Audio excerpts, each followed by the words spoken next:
Oi, gente! Tudo bem com vocês? Aqui é a professora Andiara Maximiano e a gente voltou pro canal para criar uma nova série que é Não Li, mas vou passar. Gostaram, né?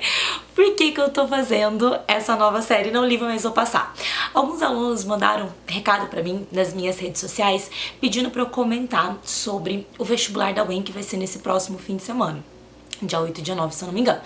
E o que acontece dentro desse contexto? Muitos de vocês leem aí os livros e não entendem algumas coisas. E eu recebo diariamente, gente, comentário de professora, eu não entendi tal conto, professora isso, professora, como que a gente olha tal autor, professora, como que eu posso visualizar isso?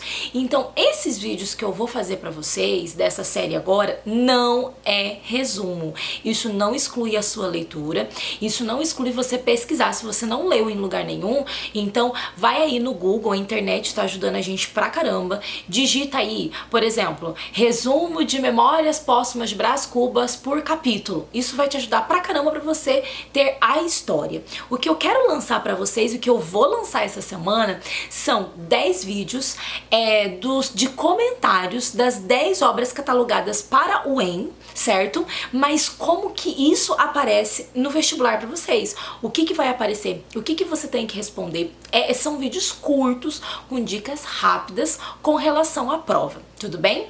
Então, esse primeiro vídeo é um vídeo explicativo com relação à prova, tanto do vestibular da UEM que mudou, quanto de literatura, tudo bem? Então, ó, quero que você entenda uma coisa. A prova agora, esse ano de 2019, ela mudou um pouquinho, tá? Nós tínhamos antigamente 3 dias de prova, agora a gente só tem 2 dias de prova. Nós tínhamos, nos vestibulares anteriores, 2 redações de até 15 linhas, agora a gente tem uma redação apenas, aí com 20 e poucas linhas, aumentaram o número de linhas, né? E a pontuação, que antes cada redação era 60 pontos, agora a redação é uma só valendo 120 pontos. Então são pontos pra caramba, tá? E essa prova, ela foi organizada em 2 dias. O primeiro dia é a prova de redação e de conhecimentos gerais, que vocês têm a redação e mais 40 questões para vocês resolverem. E no segundo dia, vocês têm a prova de linguagens, né? Língua portuguesa, que são 10 questões, literatura 5 questões, língua estrangeira mais 5 questões e conhecimentos gerais, que são 30 questões, tá? Aí, vocês têm até 50 questões para resolver nesse segundo dia. É conteúdo pra caramba, tá? Mas, falando de literatura, que são essas 5 questões, normalmente a UEM, ela é uma prova muito embasada no conteúdo. Você precisa de conteúdo para você responder a prova da UEM.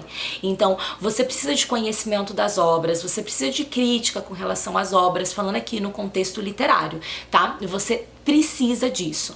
Então, e além disso, existe uma prova, um jeito específico que a UEM pergunta para vocês. Dessas 5 questões, eu não estou dizendo que isso acontece sempre desse jeitinho quadradinho, mas acontece com muita frequência, tudo bem?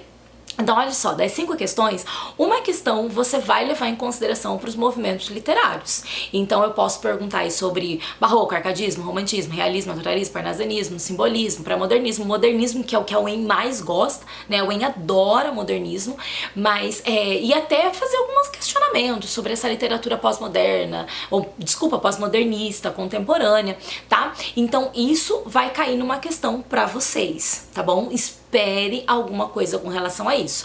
Número 2, a UEM também gosta de perguntar sobre gêneros literários. Então, às vezes ela mescla, né, colocando um vestibular, uma questão sobre movimentos literários, uma questão no outro sobre movimentos literários, né, ou desculpa, gêneros literários, mas sempre vai ter movimentos literários e gêneros literários. Aí ela pode perguntar sobre os nossos 4 grandes gêneros, né, gênero lírico, épico, dramático e narrativo, ou ela pode perguntar sobre um gênero específico, tá?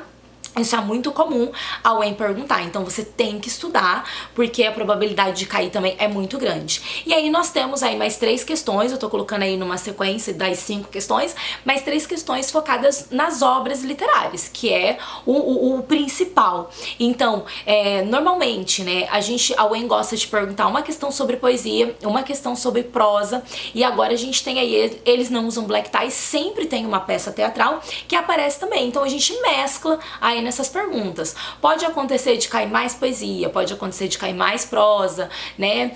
Não tem alguma coisa específica, taxativa, que tem que ser assim. Mas a prova, ela vai permear nesse desenho, tá? Qual que é esse desenho? Movimentos literários, gêneros literários e as 10 obras catalogadas pra gente, pro vestibular.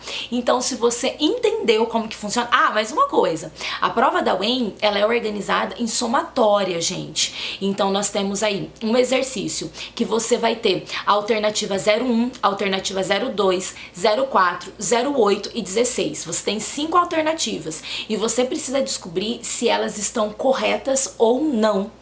Tá? Então você pode ter mais de uma alternativa correta, você pode ter apenas uma alternativa correta. Pelo menos em literatura eu nunca vi, e eu tô falando nunca vi, gente, desde... Vou aqui denunciar, né? Desde quando eu prestava vestibular, porque eu fiz vestibular na UEM, eu fiz mestrado, doutorado na UEM, e eu trabalho desde o 3º ano com cursinho, né? Terceiro ano da graduação com o cursinho pré-vestibular. Então eu tenho aí uma bagagem desde 2002, a gente tá em 2019, né, do vestibular da UEM. Nesses últimos anos a gente não vê aí, tipo, nenhuma alternativa correta. Existe pelo menos uma alternativa correta, né? Então você vai ter que marcar pelo menos uma alternativa correta. Qual que é o segredo da somatória? Não marcar a errada. Você precisa marcar as corretas. Você não precisa gabaritar a prova, mas você precisa marcar as alternativas corretas, tá bom? E a partir disso, você vai somando essa pontuação, 6 pontos cada exercício, né? E aí você vai somando essa pontuação até você alcançar a pontuação necessária para você passar no vestibular. Então, era isso que você precisava saber inicialmente sobre a prova de literatura, e eu vou te ajudar agora. Quais são as alternativas que, quando aparece, do jeito que aparece, você tem que marcar como correta, ok? Beijos e até o nosso próximo vídeo.